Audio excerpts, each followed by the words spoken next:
तो आज के इस वीडियो में हम आपके लिए भौतिकी के टॉप 15 सवाल लेकर आए, यानी कि टॉप 50 प्रश्न ऐसे लेकर आए हैं जो कि आपके सभी परीक्षाओं के लिए ना काफी ज्यादा महत्वपूर्ण होने वाला है। ठीक है ना, तो आप बिल्कुल वीडियो को ना ध्यान पूर्वक आप देखते हुए चलिएगा। ठीक है ना, तो चलिए हम शुरू करते हैं। तो देखिए, हमारा आज के वीडियो का पहला प्रश्न क्या है, बोल रहा है कि पृथ्वी के उपग्रह का जो कक्षीय वेग होता है आखिर वो निर्भर करता है। ठीक है ना, यानी जैसे मानते हैं ये हमारी पृथ्वी है, ठीक है ना, इसका जो कक्षीय वेग है आखिर ये किस पे निर्भर करता है। तो याद रखिएगा, ये कक्षा की त्रिज्या पे निर्भर करता है। किस पे करता है, तो ये कक्षा की त्रिज्या पे निर्भर करता है, यानी कि ऑप्शन नंबर है हमारा सही आंसर हो जाएगा। नेक्स्ट क्वेश्चन पर चलते हैं। बोल रहा है कि घड़ी की जो चाबी होती है ना, आखिर उसमें कौन सी ऊर्जा संचित होती है। तो इसका सही आंसर क्या हो जाएगा, तो स्थितिज ऊर्जा होती है। कौन सा होता है, ऑप्शन नंबर सी, स्थितिज ऊर्जा जो है इसमें संचित होती है। ये हमारा घड़ी है, ठीक है ना, और इसमें जो ये चाबी है ना, चाबी इसी की बात कर रहा है। तो इसमें जो है कौन सी ऊर्जा संचित रहती है, तो स्थितिज ऊर्जा संचित रहती है, यानी कि ऑप्शन नंबर सी हमारा सही आंसर हो जाएगा। ठीक है ना दोस्त, अब हम चलते हैं अपने अगले नंबर प्रश्न की। बोल रहा है कि यदि किसी पिंड के संवेग 50% बढ़ा दिया जाए तो उसकी गतिज ऊर्जा का मान क्या होगा। मानते हैं कोई पिंड है, ठीक है ना, अगर इसकी जो संवेग है 50% जो है आपको बढ़ा दिया जाता है, समझ में आ गया ना, तो आखिर इसका जो है गतिज ऊर्जा का मान कितना होगा। तो याद रखिएगा, ऑप्शन नंबर सी 125% बढ़ जाएगा। अगर आप किसी वस्तु का या सिर्फ किसी पिंड का, अगर आपको उसका जो संवेग है 50% अगर बढ़ाते हैं ना, तो ये कितना बढ़ के हो जाएगा गतिज ऊर्जा, तो 125% बढ़ जाएगा। तो यानी कि ऑप्शन नंबर सी हमारा सही आंसर हो जाएगा। इसको आप जरूर समझते हुए चलिएगा। नेक्स्ट क्वेश्चन बोल रहा है कि निम्न में से अनुदैर्घ्य तरंगे उत्पन्न हो सकती है। ठीक है ना, यानी कि बोल रहा है इनमें से अनुदैर्घ्य तरंगे किस में उत्पन्न हो सकती है। तो देखिए दोस्त, ये अनुदैर्घ्य तरंगे जो होती है ना, ये ठोस में भी होती है, द्रव में भी होती है और गैस में भी होती है, यानी कि इसका सही आंसर क्या हो जाएगा, तो ऑप्शन नंबर ए, यानी कि सभी माध्यमों में अनुदैर्घ्य तरंगे उत्पन्न हो सकती है। अच्छा, अनुदैर्घ्य तरंगे का मतलब क्या होता है, देखिए आप ध्वनि सुनते हैं ना, ध्वनि वो कौन सी तरंग है दोस्त, तो वही जो है आपको अनुदैर्घ्य तरंगे है, तो उसी अनुदैर्घ्य तरंगे की बात कर रहे हैं। ठीक है ना, तो ऑप्शन नंबर ए हमारा सही आंसर हो जाएगा। ठीक है दोस्त, आप देख सकते हैं यहाँ पर अनुदैर्घ्य तरंगे भी, ये कैसे चलती है, तो ये ऐसे चलती है, ऐसे चलती है। ठीक है ना, यानी कि ऐसे करते हुए चलती है, इसको आप जरूर याद रखिएगा। ठीक है ना, और वहीं पे बोले अनुप्रस्थ तरंगे कैसे चलती है, तो ये ऐसे चलती है, ऐसे करके चलती है। ठीक है ना, और अनुप्रस्थ तरंगे कौन सी तरंगे है, तो ये प्रकाश की जो तरंगे होती है ना, ये अनुप्रस्थ तरंगे, ये जो प्रकाश होता है प्रकाश, ये अनुप्रस्थ तरंगे। लेकिन हमारा मेन टॉपिक क्या है, अनुदैर्घ्य तरंगे, तो ऑप्शन नंबर है हमारा सही आंसर हो जाएगा। ये सभी माध्यमों में अनुदैर्घ्य तरंगे उत्पन्न होती है। ठीक है, अब हम बात करते हैं अपने अगले क्वेश्चन की।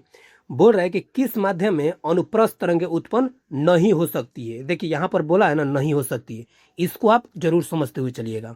ठीक है ना, बोल रहा है अनुप्रस्थ तरंगे जो है आखिर इनमें से किस में नहीं हो सकती है। तो याद रखिएगा दोस्त, पानी में तो हो जाएगी, लोहा में भी हो जाएगी, लेकिन बात करें वहीं पे हवा में, तो हवा में जो है ना अनुप्रस्थ तरंगे उत्पन्न नहीं हो सकती है। तो ऑप्शन नंबर सी हमारा सही आंसर हो जाएगा। ठीक है ना, पारा में भी हो जाता है। ठीक है, तो इसको आप जरूर याद रखिएगा।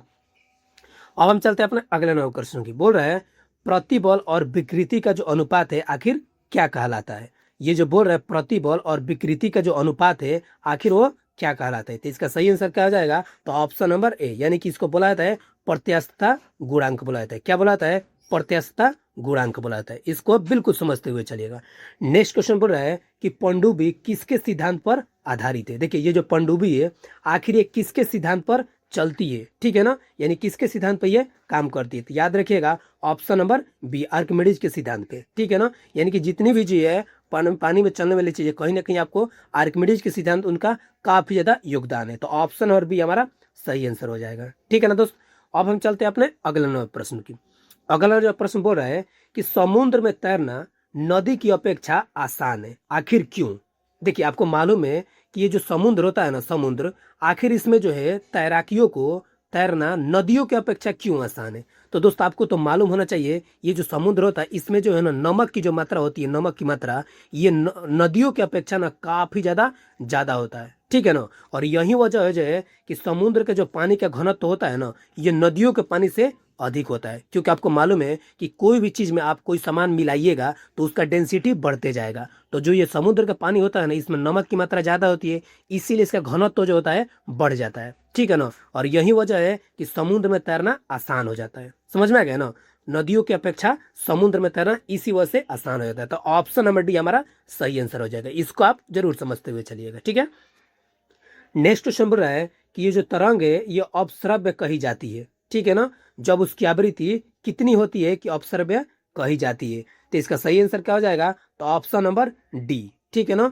देखिए 20,000 हर्ट्ज से यानी कि 20 हर्ट्ज से अगर कम होगा, ठीक है ना, यानी कि 20 हर्ट्ज से अगर कम होगा तो इसको क्या बोला जाएगा, अपश्रव्य तरंगे बोला जाती है, यानी कि अपश्रव्य तरंगे इसको बोला जाता है, ठीक है ना। कितना हो जाएगा, तो ऑप्शन नंबर डी 20 हर्ट्ज से अगर कम हो जाएगा, ठीक है ना, तो इसको क्या बोला जाता है, अपश्रव्य तरंगे। अच्छा, श्रव्य तरंगे किसको बोला जाता है, तो याद रखिएगा 20,000 हर्ट्ज से, यानी कि 20 हर्ट्ज से 20,000 हर्ट्ज के बीच जो रहता है ना उसको क्या बोला जाता है, श्रव्य तरंगे बोला जाता है। समझ में आ गया ना। और वहीं पे बात करें कि अगर जो है 20,000 हर्ट्ज से अधिक हो जाता है तो इसको क्या बोला जाता है, तो इसको बोला जाता है पराश्रव्य तरंगे। क्या बोला जाता है, पराश्रव्य तरंगे। इसको आप जरूर याद रखिएगा, ठीक है ना।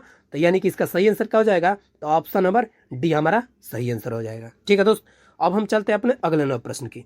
बोल रहा है कि यदि तरंग की लंबाई का मान आधा कर दिया जाए तो ध्वनि का वेग क्या हो जाएगा, यानी कि इनमें से क्या परिवर्तन हो जाएगा, ठीक है ना। तो याद रखिएगा कि अगर जो है यदि तरंग की लंबाई का मान अगर आधा कर दिया जाए तो ध्वनि का वेग क्या हो जाएगा, आधा हो जाएगा। समझ में गया ना। यानी कि अगर इसकी लंबाई आधा कीजिएगा तो इसका ध्वनि तरंग का वेग भी आधा हो जाएगा, यानी कि ऑप्शन नंबर हमारा सही आंसर हो जाएगा, ठीक है ना। अब हम चलते हैं अपने अगले प्रश्न की। बोल रहा है निम्न में से ध्वनि तरंगे क्या है। देखिए अभी हम आपको बताए ये जो ध्वनि तरंग होती है ना दोस्त, ये क्या होती है, अनु जो है धार्य तरंग होती है, धार्य तरंग होती है। समझ में आ गया ना। और और प्रकाश तरंग जो होती है, ये प्रकाश जो होता है ये क्या होता है दोस्त, अनुप्रस्थ तरंग होती है, अनुप्रस्थ तरंग होती है। समझ में गया ना। तो यहाँ पर पूछा क्या है, अनुदैर्घ्य तरंगे। तो याद रखिए अनुदैर्घ्य तरंगे क्या होती है, अनुदैर्घ्य माने ध्वनि तरंगे क्या होती है, अनुदैर्घ्य तरंग होती है। यानी ऑप्शन नंबर है हमारा सही आंसर हो जाएगा। इसको दोनों को याद रखिएगा, बार बार क्वेश्चन जो आपको पूछता रहता है, ये काफी ज्यादा VVI है। समझ में गया ना। तो इसको हम इसीलिए बता दिए कि ध्वनि तरंग जो होती है ये अनुदैर्घ्य तरंग होती है। और ध्वनि तरंग चलती कैसी है, तो अब वह आपको पता है, ऐसे ऐसे करके चलती है, ऐसे ऐसे करके चलती है। समझ में आएगा ना, ऐसे ऐसे करके चलती है अनुदैर्घ्य तरंगे। समझ में आएगा ना। जैसे कि हमारा साउंड जो होता है इसी प्रकार से चलता हुआ दिखाई देता है या महसूस होता है। अब हम बात करते हैं अपने अगले क्वेश्चन की। बोल रहा है गोलीय दर्पण की जो फोकस दूरी है उसकी वक्रता त्रिज्या की कितनी होती है, ठीक है ना। यानी गोलीय दर्पण की जो फोकस दूरी होती है उसकी वक्रता त्रिज्या कितनी होती है। तो इसका सही आंसर क्या हो जाएगा, ऑप्शन नंबर यानी कि आधी हो जाती है, यानी कि 1/2 हो जाती है, यानी कि आधी हो जाती है। समझ में आएगा ना। तो ऑप्शन नंबर हमारा सही आंसर हो जाएगा, ठीक है दोस्त। अब चलते हैं अपने अगले क्वेश्चन की। बोल रहा है उत्तल दर्पण द्वारा बना प्रतिबिंब कैसा होता है। उत्तल दर्पण द्वारा, ये देखिए उत्तल दर्पण है, इसका प्रतिबिंब आपको कैसा दिखाई दे रहा है। तो याद रखिए इसका प्रतिबिंब कैसा होता है, काल्पनिक होता है, सीधा होता है और छोटा होता है। क्या होता है, छोटा होता है, ठीक है ना। ये तो दिया नहीं है लेकिन आपको हम बता दे रहे हैं कि 3 चीजें होता है। उत्तल दर्पण द्वारा बना प्रतिबिंब कैसा होता है, काल्पनिक होता है, सीधा होता है और छोटा है। यहाँ पर अगर दे आभासी, वही बात वो भी सही है, और काल्पनिक दे वो भी सही है, ठीक है ना। यानी काल्पनिक, सीधा और छोटा होता है, यानी कि ऑप्शन नंबर सी हमारा सही आंसर हो जाएगा, ठीक है ना दोस्त। अब हम चलते हैं अपने नेक्स्ट क्वेश्चन पे। बोल रहा है कि प्रकाश तरंग किसका उदाहरण है। तो अभी आपको पिछले स्लाइड में बताया ये जो प्रकाश तरंग होती है ना ये अनुप्रस्थ तरंग होती है, ठीक है ना। तो ये किसका उदाहरण है, तो विद्युत चुंबकीय अनुप्रस्थ तरंग का, ठीक है ना। तो ऑप्शन नंबर बी हमारा सही आंसर हो जाएगा, ठीक है ना। इसको आप जरूर याद रखिएगा। बोल रहा है कि फोटोग्राफिक कैमरे का जो अभिदृश्यक होता है उसका लेंस वो आखिर कैसा होता है, यानी कि कौन से दर्पण का, कौन से लेंस का होता है। तो इसका सही आंसर क्या हो जाएगा, उत्तल लेंस का होता है। कैसा होता है, ऑप्शन नंबर बी उत्तल लेंस का होता है, ठीक है ना। इसको आप जरूर याद रखिए क्योंकि बार बार ऐसे क्वेश्चन जो आपको देखने को मिलता है। समझ में आ गया ना। तो ऑप्शन नंबर बी हमारा सही आंसर हो जाएगा, ठीक है ना दोस्त। अब हम चलते हैं अपने अगले नए प्रश्न की। बोल रहा है कि E = MC² को किसने प्रतिपादित किया था। देखिए इससे पिछले वाले एक बार हम 50 प्रश्नों का जो लेकर आए थे ना वीडियो, उसमें भी ये क्वेश्चन कंप्लीट करवाए थे और बहुत सारे बच्चों को याद भी होगा। नहीं तो ये चीजें हम आपको इसलिए इसमें लाए हैं ताकि रिकॉल हो जाए, ठीक है ना। तो E = MC² को आखिर किसने प्रतिपादित किया था, तो हर बच्चे को याद होना चाहिए, अल्बर्ट आइंस्टीन के द्वारा किया गया था। किसके द्वारा किया गया था, आइंस्टीन जी के द्वारा किया गया था। आपको चित्र के माध्यम से भी लगा दिया, आप आसानी से देख सकते हैं। ऑप्शन और भी हमारा सही आंसर हो जाएगा, ठीक है ना दोस्त। अब हम चलते हैं अपने अगले प्रश्न की। बोल रहा है थोरियम का जो नाभिक को बदला जा सकता है। देखिए नाभिक में आपको मालूम है कि थोरियम भरा जाता है, तो उसके नाभिक को बदला जा सकता है। आखिर इनमें से किस में बदला जा सकता है, तो याद रखिएगा प्लूटोनियम बदला जा सकता है। किसमें बदला जा सकता है? प्लूटोनियम में बदला जा सकता है, यानी कि ऑप्शन नंबर बी हमारा सही आंसर हो जाएगा। ठीक है ना दोस्त, अब हम चलते हैं अपने अगले नंबर प्रश्न की। बोल रहा है कि फ्यूज के पदार्थ कैसा होना चाहिए, यानी फ्यूज के जो पदार्थ होता है आखिर कैसा होना चाहिए। तो याद रखिएगा निम्न गलनांक होना चाहिए। उसका क्या होना चाहिए? निम्न गलनांक होना चाहिए, यानी कि ऑप्शन नंबर बी हमारा सही आंसर हो जाएगा। अगर निम्न गलनांक नहीं रहेगा ना तो आपके घर में जितनी भी तारे हैं सब के सब जल जाएगी, जितनी भी टूल्स है इलेक्ट्रिक वाला सब का सब जल जाएगा। ठीक है ना, तो ऑप्शन नंबर बी हमारा सही आंसर हो जाएगा। ठीक है ना, अब हम चलते हैं अपने अगले नंबर प्रश्न की। अगला जो प्रश्न है बोल रहा है कि निम्न विद्युत चुंबकीय तरंगों में किसकी आवृत्ति अधिकतम होती है। देखिए इनमें से जितने भी तरंगे हैं आखिर इनमें से किसकी जो आवृत्ति है अधिक होती है। ठीक है ना, तो इसका सही आंसर क्या हो जाएगा? तो ऑप्शन नंबर बी, वाई किरण की जो होता है ना आवृत्ति ये सबसे ज्यादा अधिक होती है। ठीक है ना, यानी कि विद्युत चुंबकियों में वाई किरण की जो है आवृत्ति सबसे ज्यादा अधिक होती है। इसको आप जरूर याद रखिएगा। ठीक है ना, अब हम चलते हैं अपने अगले नंबर प्रश्न की। बोल रहा है कि ऊर्जा का जो क्षय होता है किस में कम होता है। ठीक है ना, यानी कि इनमें से किस में ऊर्जा का क्षय जो होता है कम होता है। तो इसका सही आंसर क्या हो जाएगा? डिस्ट धारा में, यानी कि डीसी में जो है ना ऊर्जा का धारा जो है कम होता है। ठीक है ना, यानी कि ऑप्शन नंबर सी हमारा सही आंसर हो जाएगा डिस्ट धारा में। ठीक है ना, इसको आप जरूर याद रखिएगा। अब हम चलते हैं अपने अगले नंबर प्रश्न की। बोल रहा है अगला नंबर प्रश्न, ये जो ट्रांसफार्मर है यानी ये जो ट्रांसफार्मर है आखिर किस सिद्धांत पे आधारित है। ठीक है ना, तो याद रखिएगा ये जो है ट्रांसफार्मर चुंबकीय प्रेरण के सिद्धांत पर आधारित है। कौन? ये ट्रांसफार्मर जो है आपको चुंबकीय प्रेरण के सिद्धांत पे आधारित है, यानी कि ऑप्शन नंबर बी हमारा सही आंसर हो जाएगा। ठीक है ना दोस्त, देखिए दोस्तों अगर आपको वीडियो ना बेहतर लग रहा है ना, ठीक है ना, तो दिल से एक लाइक जरूर कीजिएगा। ठीक है ना, और चैनल को सब्सक्राइब करना बिल्कुल मत भूलिए। क्यों? क्योंकि आपके लिए सभी परीक्षाओं के लिए एक एक करके हम आपको साइंस का भौतिकी लाए यानी कि फिजिक्स लाए हैं, फिर आपको केमिस्ट्री लाएंगे, उसके बाद से आपको बायोलॉजी लाएंगे, सब आपको बारीकी से पूरा कंप्लीट करवाएंगे। ठीक है ना, और पूरा आपको समझा समझा कर बताएंगे ताकि कहीं भी आपको दिक्कत ना है। ठीक है ना, और सबसे बड़ी बात क्या है दोस्त कि आपको बिहार के किसी भी परीक्षाओं की आप तैयारी कर रहे हैं ना तो हम आपके लिए 2000 प्रश्नों का सीरीज भी कंप्लीट करवा रहे हैं। हमारे चैनल पे आप जाके देख सकते हैं, पूरा प्लेलिस्ट बनाया गया है। ठीक है ना, तो आप बिल्कुल उसको देख के जाइएगा। सामने आपके बीपीएससी के एग्जाम है, बीबीएससी का एग्जाम है नहीं है,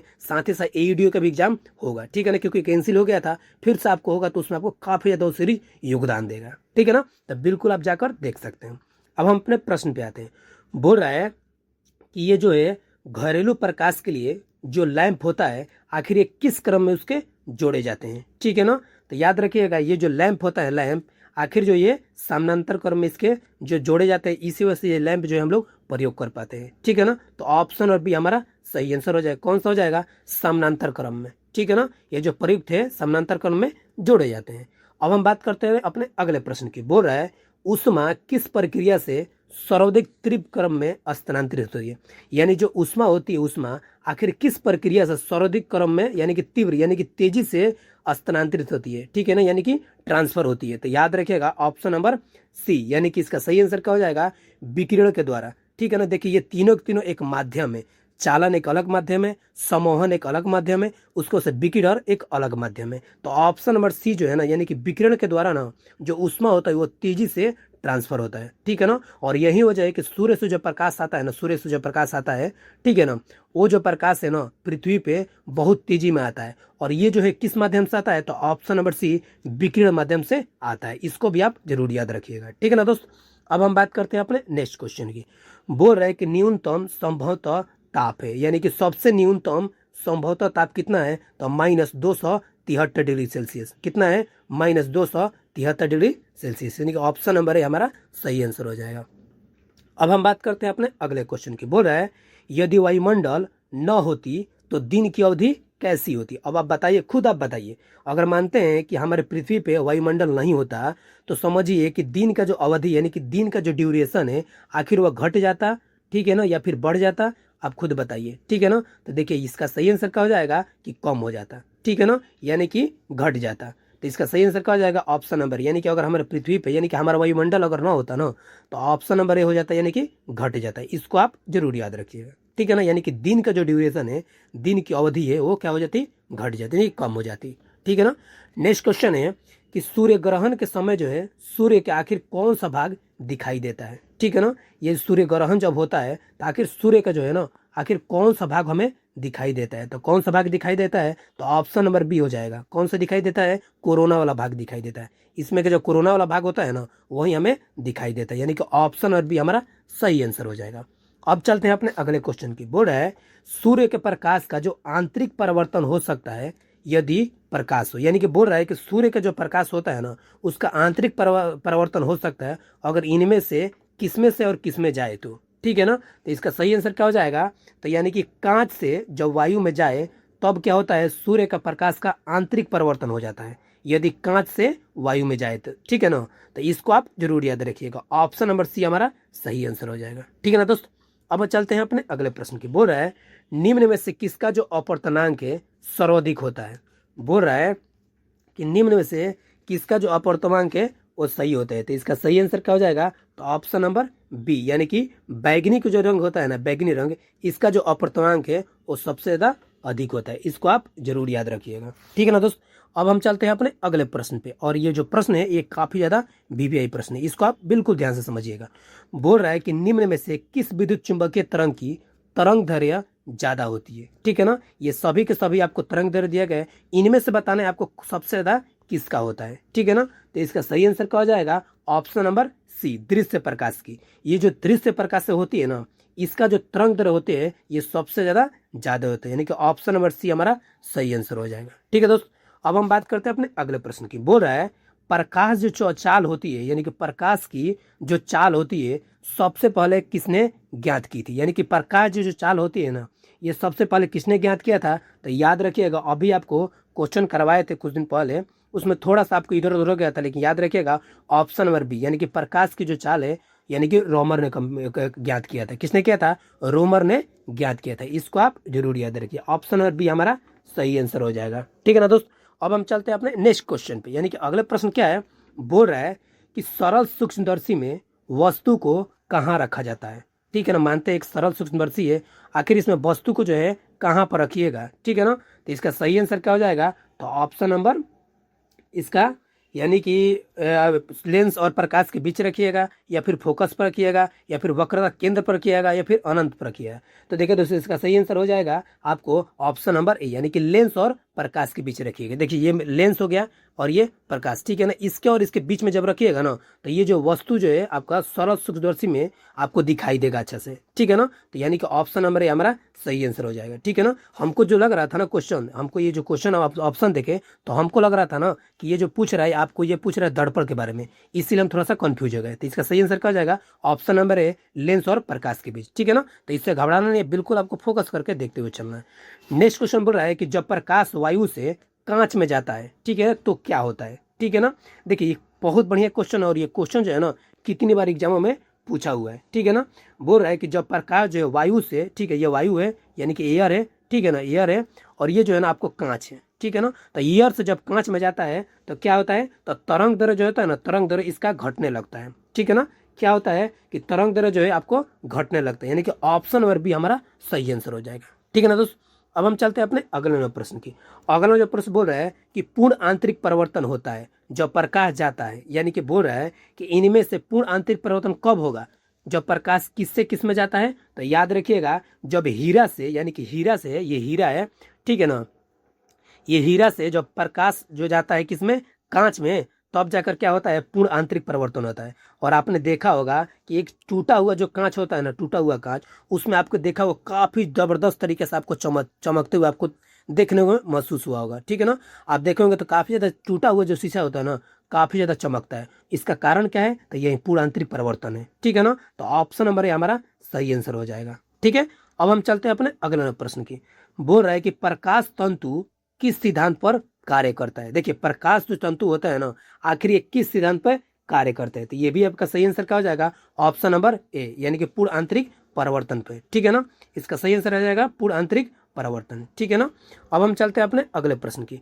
बोल रहा है कि प्रकाश ऊर्जा की विद्युत ऊर्जा में बदलता है। देखिए प्रकाश ऊर्जा को जो विद्युत ऊर्जा बदलता है आखिर कौन है? तो आपको मालूम चाहिए, ये सोलर जो होता है ना, सोलर आप सूर्य से प्रकाश लेता है ना, अब इसको क्या करता है? आपको ये चल जाता है, आपको विद्युत ऊर्जा में कन्वर्ट कर देता है। ठीक है ना, तो इसका सही आंसर क्या हो जाएगा? ऑप्शन नंबर सी, यानी कि सौर सेल जो होता है ना, सौर सेल, ये जो है आपको विद्युत यानी कि सूर्य ऊर्जा को लेता है और विद्युत ऊर्जा में कन्वर्ट करके आपको दे देता है। समझ में आएगा ना, इसको आप जरूर ध्यान समझिएगा। नेक्स्ट क्वेश्चन बोल रहा है कि यांत्रिक ऊर्जा को विद्युत ऊर्जा में बदलता है, यानी कि यांत्रिक ऊर्जा को विद्युत ऊर्जा में कौन बदलता है? तो याद रखिएगा ऑप्शन नंबर है, ये जो डायनेमो है ये जो आपको यांत्रिक ऊर्जा से विद्युत ऊर्जा में आपको कन्वर्ट करता है, यानी कि ऑप्शन नंबर है हमारा सही आंसर हो जाएगा। देखिए बहुत सारे इसमें क्वेश्चन जो आपको पिछले वाला स्लाइड, पिछले वाला वीडियो में से भी रिकॉल करा दे रहे ताकि आपको कहीं भी दिक्कत ना है, ठीक है ना। अब हम बात करते हैं, बोल रहा है ये जो सूर्य के केंद्र का जो तापमान आखिर कितना होता है, ठीक है ना। जो सूर्य है इसके केंद्र का जो तापमान होता है आखिर जो है कितना होता है? तो इसका सही आंसर क्या हो जाएगा? तो ऑप्शन नंबर ए, यानी कि 1.5 गुणे 10 के पावर 7 केल्विन होता है, यानी कि 1.5 गुणे 10 के पावर 7 केल्विन होता है, ठीक है ना। इसके केंद्र की बातें कर रहे हैं, इसको आप जरूर याद रखिएगा, यानी कि ऑप्शन नंबर ए हमारा सही आंसर हो जाएगा, ठीक है ना। लेकिन एक और प्रश्न बनता है कि ये जो सूर्य के केंद्र का दाब कितना है, यानी कि प्रेशर कितना है? तो इसका सही आंसर क्या हो जाएगा? यानी कि 2 गुणे 10 के पावर 16 न्यूटन पर वर्ग मीटर होता है। कितना हो जाएगा? 2 गुणे 10 के पावर, ठीक है ना, यानी कि 10 के पावर 16, ठीक है ना, न्यूटन पर वर्ग मीटर हो जाएगा, ठीक है ना, वर्ग मीटर हो जाएगा। इसको आप जरूर याद रखिएगा, ठीक है ना, क्योंकि क्वेश्चन जो आप बार बार, ये दोनों क्वेश्चन बार बार आपको पूछने यानी कि देखने को मिलता है पेपर में, तो इसको आप जरूर समझते हुए चलिएगा, ठीक है ना। लेकिन ऑप्शन नंबर सी हमारा सही आंसर हो जाएगा। क्या हो जाएगा? ऑप्शन नंबर सी हमारा सही आंसर हो जाएगा, ठीक है। अब हम चलते हैं अपने अगले प्रश्न की। बोल रहा है अगला प्रश्न क्या बोल रहा है? बोल रहा है कि परमाणु रिएक्टर किस पे आधारित है, यानी कि परमाणु जो रिएक्टर होता है, यानी कि अभिक्रिया होती है परमाणु में, आखिर ये किस पे आधारित है? तो इसका सही आंसर क्या हो जाएगा? ऑप्शन नंबर बी, यानी कि नाभिकीय विखंडन पे आधारित है। किस पे है? नाभिकीय विखंडन पे आधारित है। न्यूट्रॉन को जो बॉम्बार्डमेंट किया जाता है, ठीक है ना, तो एक दूसरे से टकरा कर बहुत सारे आपको न्यूट्रॉन उत्सर्जित होते हैं, वहीं जो आपको नाभिकीय रिएक्टर बोला जाता है, ठीक है ना। और ये किस पे आधारित है? नाभिकीय विखंडन पे आधारित है। नाम से ही पता चलता है कि विखंडित हो जाता है, ठीक है ना। तो ऑप्शन नंबर बी हमारा सही आंसर हो जाएगा, ठीक है दोस्त। अब चलते हैं अपने अगले प्रश्न की। वही बोल रहा है कि परमाणु बम किस पे आधारित है? ये जो परमाणु में आखिर जो है ये किस पे आधारित है? तो इसका सही आंसर क्या हो जाएगा? ऑप्शन नंबर सी, यानी कि अनकंट्रोल्ड नाभिकीय विखंडन, ठीक है ना, यानी कि अनियंत्रित नाभिकीय विखंडन पे आधारित है, यानी कि ऑप्शन नंबर सी हमारा सही आंसर हो जाएगा, ठीक है ना दोस्त। अब हम चलते हैं अपने नेक्स्ट क्वेश्चन की। बोल रहा है कि ये जो परमाणु बम है, ठीक है ना, आखिर ये किस पे आधारित है? ये जो परमाणु बम है आखिर ये किस पे आधारित है? तो याद रखिएगा ये जो होता है आपको नाभिकीय संलयन पे आधारित है। किस पे है? तो ऑप्शन नंबर बी, नाभिकीय संलयन पे आधारित है। एक और चीज याद रखिएगा, यहाँ पर तो आपने जान लिया कि हाइड्रोजन जो बम होता है ना, ये नाभिकीय संलयन पे आधारित होता है, और जो परमाणु बम होता है, परमाणु बम ये किस पे आधारित होता है? तो ये हो जाता है आपको नाभिकीय विखंडन पे। तो दो तो आप क्लियर कर लिए, लेकिन एक और चीज पूछता है बार बार, ठीक है ना, और वो क्या है? तो ये पूछता है आपको कि सन जो होता है, सूरज, ये किस पे आधारित है?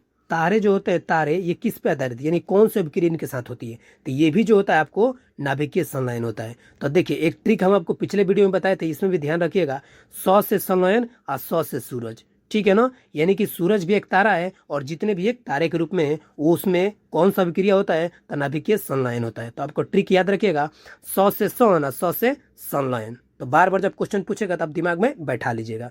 तो हाइड्रोजन बम हो, सूरज हो, या फिर जितने भी तारे हो, उस सब को सब उसमें कौन सी विक्रिया होती है? तो आपको याद रखिएगा नाभिकीय विखंडन, नाभिकीय संलयन अभिक्रिया होती है, यानी कि ऑप्शन नंबर बी हमारा सही आंसर हो जाएगा, ठीक है ना दोस्त। इसको आप जरूर याद रखिएगा। अब हम चलते हैं अपने अगले प्रश्न की। अगला जो प्रश्न बोल रहा है कि सिलिकॉन तथा जर्मेनियम किस संयोजी के अर्धचालक होते हैं, ठीक है ना। ये जो सिलिकॉन है और जर्मेनियम है आखिर किस संयोजी के अर्धचालक होते हैं? तो इसका सही आंसर क्या हो जाएगा? तो ऑप्शन नंबर डी, यानी कि चतुर्थ संयोजी के। किसे होते हैं? चतुर्थ संयोजी के। ऑप्शन नंबर डी हमारा सही आंसर हो जाएगा, ठीक है ना दोस्त। अब हम चलते हैं अपने अगले प्रश्न की। अगला जो प्रश्न बोल रहा है, ये बोल रहा है कि पॉजिट्रॉन की खोज किसने किया था? बोल रहा है कि पॉजिट्रॉन की खोज आखिर किसने किया था? तो इसका सही आंसर क्या हो जाएगा? ऑप्शन नंबर सी, एडर्सन ने किया था। किसने किया था? कार्ल एडर्सन ने किया था। कार्ल एडर्सन ने किया था। इसको आप जरूर याद रखिएगा, समझ में गए ना। ऑप्शन नंबर सी हमारा सही हो जाएगा। पॉजिट्रॉन की खोज करने वाले कौन है? एडर्सन ने किया था, ठीक है ना दोस्त। अब हम चलते हैं अपने नेक्स्ट क्वेश्चन पे। बोल रहा है कि मैक्स संख्या का उपयोग किसकी चाल निर्धारण के लिए किया जाता है? ये जो मैक्स संख्या होती है आखिर इसका उपयोग किसकी चाल निर्धारण के लिए किया जाता है। तो इसका सही आंसर क्या हो जाएगा? तो ऑप्शन नंबर सी हो जाएगा। देखिए यहाँ पर सी होना चाहिए, गलती से यहाँ पर बी लिखा गया है, ठीक है ना। तो ऑप्शन नंबर सी यानी कि विमान को, जैसे कि कोई हम लोग रॉकेट छोड़ रहे हैं या विमान हो गया, उसका जो चाल है ना वो किससे ज्ञात किया जाता है? मैक संख्या का उपयोग करके ज्ञात किया जाता है, ठीक है ना। तो यानी कि ऑप्शन नंबर सी हमारा सही आंसर हो जाएगा, विमान को, ठीक है ना। इसको आप जरूर याद रखिएगा, ठीक है। अब हम चलते हैं अपने अगले प्रश्न की। बोल रहा है कि एक कार बैटरी में प्रयुक्त विद्युत अपघट्य होता है। देखिए कार बैटरी जो होते हैं ना, ये कार बैटरी, ठीक है ना, इसमें जो है आपको जो विद्युत अपघट्य होता है वो क्या होता है? तो याद रखिएगा, इसका सही आंसर क्या हो जाएगा? सल्फ्यूरिक एसिड होता है। क्या होता है? ऑप्शन नंबर बी सल्फ्यूरिक अम्ल होता है। क्यों? ये क्वेश्चन जो आपको बार बार एग्जामों में देखने को मिलता है, तो ऑप्शन नंबर बी हमारा सही आंसर हो जाएगा, ठीक है ना दोस्त। अब हम चलते हैं अपने अगले प्रश्न की। बोल रहा है अस्पष्ट दर्शन की न्यूनतम दूरी कितनी होती है? यानी कि अगर साफ सुथरा किसी चीज को देखना है तो अपनी आंखों और उस चीज सामान के बीच में कितनी दूरी होनी चाहिए? तो 25 सेंटीमीटर होना चाहिए। कितना होना चाहिए? 25 सेंटीमीटर होना चाहिए, तब जाके आपको एकदम बेहतरीन तरीके से क्लियर दिखाई देगा, ठीक है ना। तो ऑप्शन नंबर सी हमारा सही आंसर हो जाएगा, ठीक है। अब हम चलते हैं अपने अगले प्रश्न की। बोल रहा है कि इंद्रधनुष में किस रंग का जो विक्षेपण अधिक होता है? ठीक है ना। बोल रहा है कि इंद्रधनुष में आखिर किस रंग का विक्षेपण सबसे ज्यादा अधिक होता है? तो इसका सही आंसर क्या हो जाएगा? तो ऑप्शन नंबर सी यानी कि लाल रंग का जो है विक्षेपण ना सबसे ज्यादा अधिक होता है। इसको आप जरूर याद रखिएगा, यानी कि ऑप्शन नंबर सी हमारा सही आंसर हो जाएगा, ठीक है ना। इसको आपको बिल्कुल नहीं भूलना है, ठीक है। अब हम चलते हैं अपने नेक्स्ट क्वेश्चन की। बोल रहा है प्रकाश के तरंग सिद्धांत को किसने प्रतिपादित किया था? देखिए प्रकाश के तरंग के सिद्धांत को आखिर किसने प्रतिपादित किया था? तो याद रखिएगा, इसका जो प्रतिपादन है ये जो किए थे हाइगेंस ने किया था। क्या किया था? हाइगेंस ने किया था, यानी कि ऑप्शन नंबर सी हमारा सही आंसर हो जाएगा, ठीक है ना। आपको कंफ्यूजन हो इसीलिए हम आपको सारी चीजें 1 to 1 करके पूरा कंप्लीट करवा दे रहे हैं। अगर आपको पूछेला कि प्रकाश, ठीक है ना, प्रकाश की जो है, ठीक है ना, प्रकाश की जो चाल है, ठीक है ना, आखिर सबसे पहले किसने ज्ञात किया था? तो याद रखिएगा रोवर ने किया था। किसने किया था? रोवर ने किया था। लेकिन यही में पूछे कि प्रकाश के तरंग का सिद्धांत किसने प्रतिपादित किया था? तो यार इसका कौन सा हो जाएगा? तो ऑप्शन नंबर सी हाइगेंस ने किया था। इन दोनों में आप बिल्कुल समझ के चलिएगा तो आपको कहीं भी दिक्कत नहीं है, ठीक है ना। तो ऑप्शन नंबर सी हमारा सही आंसर हो जाएगा। अब चलते हैं अपने अगले प्रश्न की। बोल रहा है सूर्य की जो उष्मा है पृथ्वी पर से पहुंचती है। ये जो सूर्य है इसकी जो उष्मा है आखिर पृथ्वी पर किस विधि द्वारा पहुंचती है? तो इसका अभी बताया आपको, विकिरण विधि द्वारा। किसके द्वारा? विकिरण के द्वारा जो है सूर्य की जो उष्मा है पृथ्वी पर पहुंचती है, ठीक है ना। तो ऑप्शन नंबर बी हमारा सही आंसर हो जाएगा, ठीक है। पिछले स्लाइड में आपको क्वेश्चन कंप्लीट भी करवाए थे। इस वीडियो का आखिरी क्वेश्चन है, बोल रहा है 1 घंटा वाट बराबर कितना होता है? यानी कि 1 घंटा वाट बराबर कितना होता है? तो इसका सही आंसर क्या हो जाएगा? ऑप्शन नंबर बी यानी कि 3.6 गुणे 10 के पावर 3 जूल होता है। क्या होता है? 3.6 गुणे 10 के पावर 3 जूल होता है। इसको आप जरूर याद रखिएगा, समझ में आएगा ना। ये क्वेश्चन आपको बहुत बार एग्जामों में पूछा गया है, समझ में आएगा ना। तो आज की इस वीडियो में हम आपको टोटल भौतिकी की यानी कि फिजिक्स के 50 क्वेश्चन पूरा कंप्लीट करवा दिए, ठीक है ना। जो भी विद्यार्थी इससे पिछले वाले वीडियो नहीं देखे वो जाकर देख लीजिए। सभी क्वेश्चन आपके लिए, सभी परीक्षाओं के लिए काफ़ी ज़्यादा महत्वपूर्ण होने वाला है। और हम आपके लिए हिस्ट्री भी लेकर आएंगे, ज्योग्राफी भी लेकर आएंगे और साइंस के तीनों पोर्शन लेकर आएंगे, फिजिक्स केमिस्ट्री बायोलॉजी, साथ ही साथ आपको इकोनॉमिक्स हो गया, पॉलिटी हो गया, सब लेकर आपके लिए आएंगे, ठीक है ना। तो दोस्त आप किसी भी परीक्षाओं की तैयारी कर रहे हैं ना तो सफलता एकेडमी से जरूर जुड़ जाइए। और साथ ही साथ इसका PDF अगर आपको चाहिए या फिर अगर आपको करेंट अफेयर हो गया या फिर बिहार के सेंट्रल गवर्नमेंट में कोई भी अपडेट चाहिए ना एग्जाम के ओरिएंटेड से, तो आप इस चैनल को साथ साथ डिस्क्रिप्शन में लिंक दे देंगे टेलीग्राम का, आप आराम से आके जुड़ सकते हैं, ठीक है ना। तो चलिए मिलते हैं नेक्स्ट वीडियो में, तब तक के लिए बाय।